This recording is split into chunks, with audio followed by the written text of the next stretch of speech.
Sabalenka hits out at tennis chiefs over insane tournament scheduling. The world number one expects to skip events again this year and face likely sanctions rather than put her health at risk. World number one Aryna Sabalenka has accused tennis authorities of following their interests and failing to put player welfare first over what she called an insane tennis season.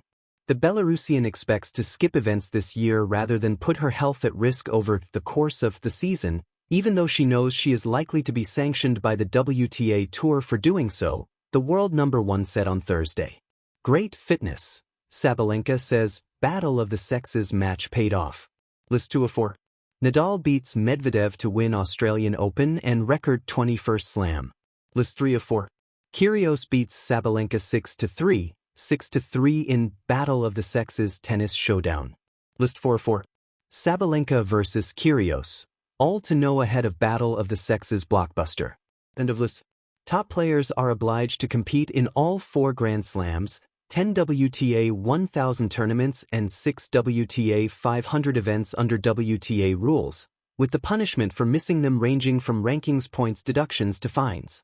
In 2025, Sabalenka competed in just 3 WTA 500 events, Brisbane, Stuttgart and Berlin, making her one of several high-ranked players, including world number 2 Iga Swiatek, to be docked ranking points. Asked if she would change her plans for 2026, the 4-time Grand Slam champion told reporters, "The season is definitely insane, and that's not good for all of us, as you see so many players getting injured. The rules are quite tricky with mandatory events, but I'm still skipping a couple of events in order to protect my body because I struggled a lot last season," she said after beating Sorana Cîrstea at the Brisbane International. "Even though the results were really consistent, some of the tournaments I had been playing completely sick or I'd been really exhausted from overplaying. This season, we will try to manage it a little bit better, even though they are going to fine me by the end of the season. But it's tricky to do that.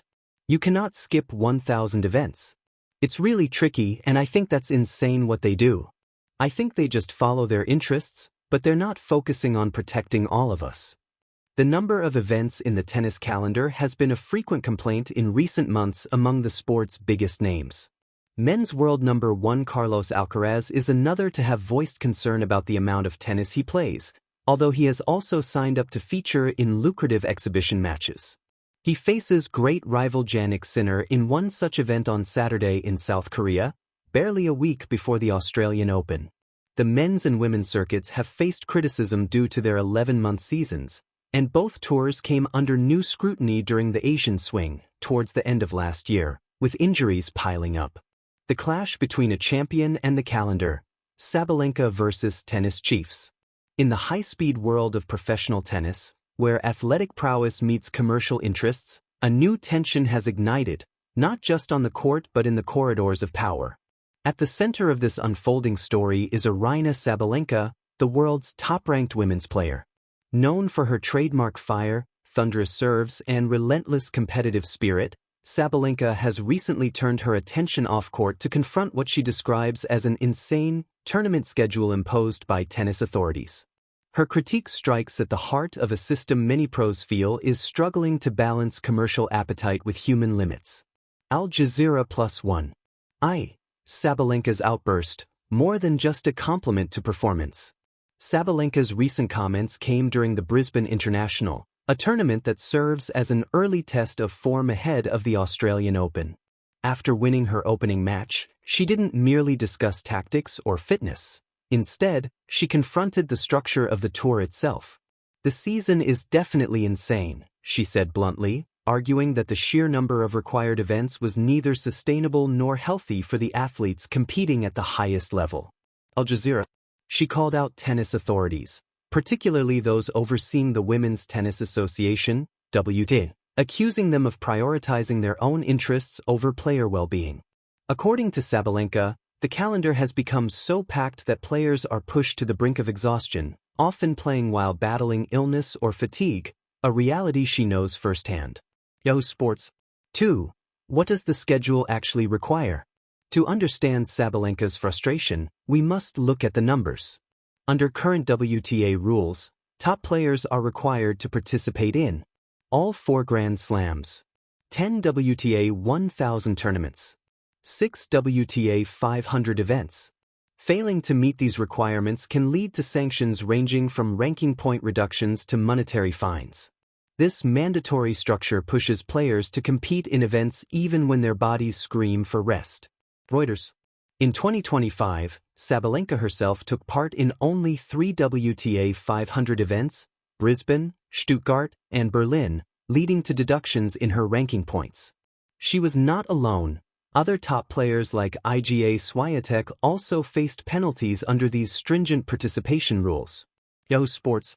So when Sabalenka says the schedule is insane, she's calling attention to a real, structural pressure experienced not just by her, but by many at the top of the game. 3. The human toll behind the headlines. Professional tennis is not merely about hitting balls over a net, it is a year-round grind that demands peak physical and mental performance. Most players compete across continents in back-to-back tournaments separated by only days, moving from hard courts to clay to grass. This relentless rotation means repeated travel, constant adjustment, and barely a moment's respite. Yahoo Sports. Sabalenka highlighted in her comments that she had played some tournaments while sick or completely exhausted from overplaying, yet she felt compelled to compete to meet the calendar requirements. For athletes who push the envelope week after week, a lack of recovery time can lead to injuries or burnout, consequences that not only affect results but can have long-term impacts on health and career longevity. Yahoo Sports. Her stance is a stark reminder that even elite athletes, who seem almost superhuman, have limits.